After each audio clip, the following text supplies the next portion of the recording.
welcome to another episode of the Bearded Horror Review. My name is Dan, aka the Boogey Man, and on this show I will review a horror movie, either a new release or a classic, go through it in non-spoilers and spoilers, sometimes just one or the other.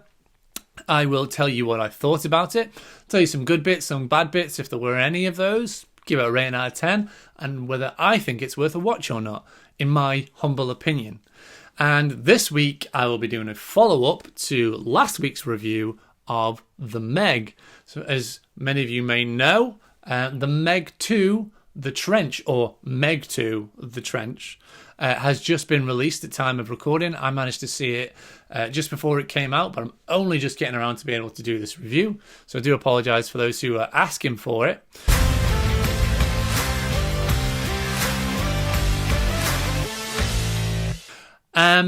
So this is a sequel to that 2019, was it? Meg film with Jason Statham. I'm Jason Statham. I fucking hate Megs. And so we're going to be doing that today. This will be, just like my Talk to Me review, it's going to be non-spoilers only. The film's only just come out. I don't want to go into a spoiler territory just yet. I might do a future video on it. With a bit more in depth, going into full spoilers. But this week it's just going to be non-spoilers. So fear not, The Meg 2 shall not be ruined by me. It might be ruined by watching the movie, but it's not going to be spoiled by me. Alright, so we're just going to get into it. Going to talk about Meg 2, The Trench. It really bothers me that they've dropped the. I don't know why, but The Meg sounds better than Meg. Because Meg, it's all I can think about now is Family Guy. Yeah, you're the new me. Shut up, Meg. Anyway, Meg 2, The Trench. It follows up a few years after the first one. There may, even though this is a non-spoiler review, there may be slight spoilers for The Meg. So if you haven't seen The Meg yet and you don't want it spoiled, go watch The Meg, then come back and then see if you want to watch Meg 2 after listening to this. It picks up a few years after the original. The trench that they are, that they have been researching with the thermocline that kind of gets in the way so that no Megs can get through. They've been going down there and doing research into the life that's down there and the area and, mapping out the trench. Jason Statham still works for this facility now that's run by these Chinese businessmen. The father died in the original, spoilers alert, so now it's run by his son, and some calamity ensues where when they go down into the trench to do some normal research like they do every other day of the week, stuff happens where they end up getting stuck down there, and then more Megs are able to come through the thermocline through a series of events, which means Jason Statham's got to get back on that horse, on that seahorse, to be able to stop the Megs. There's too many of the Megs. There's 3 other Megs this time. There's also an octopus and some other stuff. And if you've seen the trailer, you know that there's that stuff in there. So yeah, it's back again. It knows what it is. The first one is very tongue-in-cheek. It knows it's a action horror film about a guy having a fight with a shark, a fish fight, as I called it last time. And this time is no different to a degree. They know it's a silly premise. However, this film has no idea what it wants to be at all. It doesn't know what kind of film it wants to be.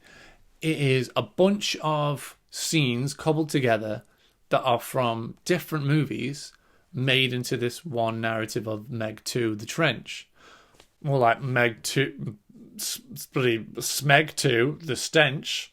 And so there's a lot of scenes in here that you've seen from other movies. Like, I listed scenes that I have, from this film that I have seen in other movies, or they've taken inspiration from other movies. So we've got Deep Blue Sea, we have Die Hard, we have Underwater, which is an awesome horror movie about an underwater mining facility. I may actually review that. If you want me to review Underwater, comment below, drop me a like, let me know. But yeah, there's that, and there's Jurassic Worlds in there. It's just full of different movies, and they're just cobbled scenes together. There are plot lines that don't go anywhere.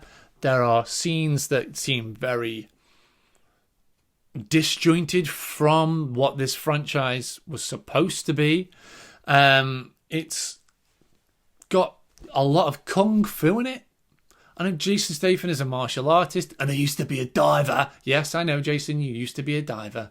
And so there's just like a lot of stuff that wasn't relevant for the first Meg that's all of a sudden in this one. Like, there's a lot of it in there. Characters are just gone, and they're explained. I'll say that again. They're explained for their absence with very simple throwaway lines.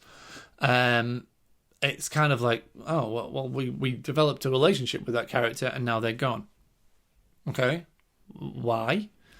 And there's always usually reasons, like pay is probably one, or with a lot of people from China being in this, there's other things like that the geopolitics could be into it. I don't know. I'm just saying. But a lot of this film does feel like it's trying to cater for the Chinese market as well, which is a big thing that Hollywood does now.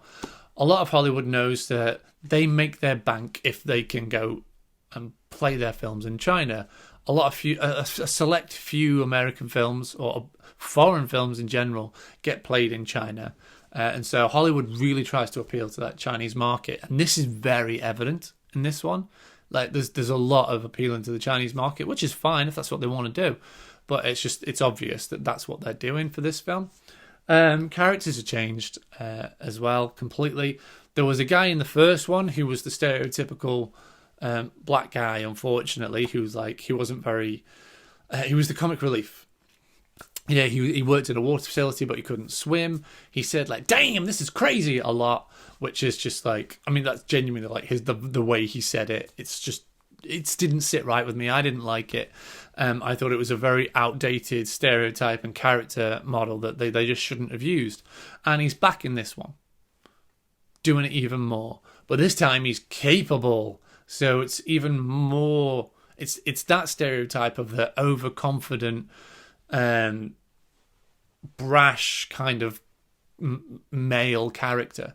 Not necessarily black, I'm not saying that, but there's very brash male. Oh yeah, I'm prepared. I come prepared. I've got guns. I got this, got that, and it kind of just again didn't sit with me. There is a twist halfway through that I saw coming from literally 5 minutes in. It's just, like I said, it's just disjointed. It's all over the place. A lot like me. Maybe this film had ADHD too. But it's all over the shop. Like, it doesn't know what it wants to be. The first half of the film is just so just out of left field with some of the things it says and does. You're like, what? That doesn't make sense. Like, when did this happen? Why is that? Is that important? Oh, it turns out it's not important at all. Where is everyone? You say you work in a facility with all these people. Where are they all? What's this thing? Why is that happening? Why does that look like that? You made that a big selling point in the trailer. It's not in the film much at all. Why is it there? Why is this bit in the film if it's not? It's literally one sentence and you're making it the whole point of the film happening. So all over the place. And the idea of the Meg and like some of the stuff that happens at the start and what kind of kickstarts this whole thing of it all happening is just so daft. It's like, really? That's what happened? And it just tries to be all these different films, and it is none of them. It's all stuff you've seen better elsewhere. And it felt like the whole point was they wanted to get to the third act with obviously Jason Statham fighting sharks, which is what happens. And, you know, that's what we're here for. But it takes like an hour or so to get there, and it is just all over the place. Like, the first one, at least, had a consistent plot. It had a consistent plot. Characters were consistent. And, you know, I wasn't questioning everything. You have to suspend disbelief whenever you watch a movie. But this one is just a bit it's just a bit stupid. It leans heavily on the comedy. Some characters look like other characters that were in the first one, but they're not the same characters and they're not the same actresses, but they're clearly supposed to be replacements for those characters. It's just all over the place. I was bored. I was bored watching it. And even like for a film like this, where the whole film is about the creatures, it's a creature feature. The first one, the CGI is pretty damn good. It might not be the best you've ever seen, but it's pretty damn good. And in this one, there are moments where it looks so cheap and so wishy-washy. Like, it is just constantly hit and miss with its effects. And there's, like I said, there's loads of inconsistencies. There's loads of problems with the vision of this film. It wanted to be so many things, and it's just none of them. So unfortunately, like I gave the first Meg 8 out of 10 for entertainment value. If this one had entertained me, it would be the same, but it's not. I thought this film was pretty rubbish, in all honesty. It's got no rewatch value for me. It's a 4 out of 10. Like, it's bad. In my opinion, I don't want to watch it again. I wasn't entertained by a lot of it. I was getting a headache at the end watching all the action unfold that was just all over the place. So yeah, that's my review of Meg 2. A second The Meg. Watch out, there's more other Megs about. Meg 2, back in the habit. Meg 2, this time it's personal. Meg 2, Too Fast 2 Meg. I could do that all day, but I'm not gonna.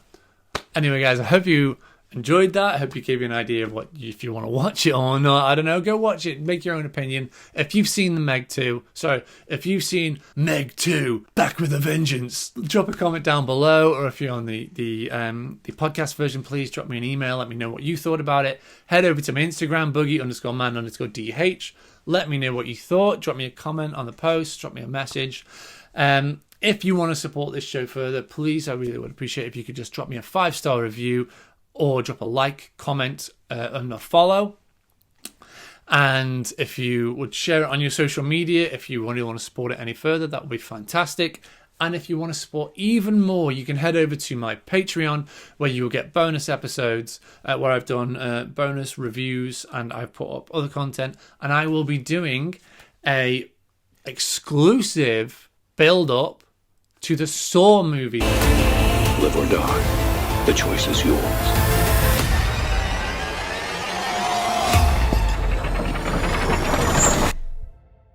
Saw 10, the 10th Saw, is coming out very soon, and I'm very excited to see it. So, as a build-up, on my Patreon, I will be doing exclusive Saw bonus material, like reviews and commentaries and other things building up to the release of Saw 10. So if you want to get that, head over to my Patreon. It starts as little as $3 a month, and it really helps support keeping this podcast and this review channel going. And until then, guys, thank you very much for watching, and until the next time, happy watching.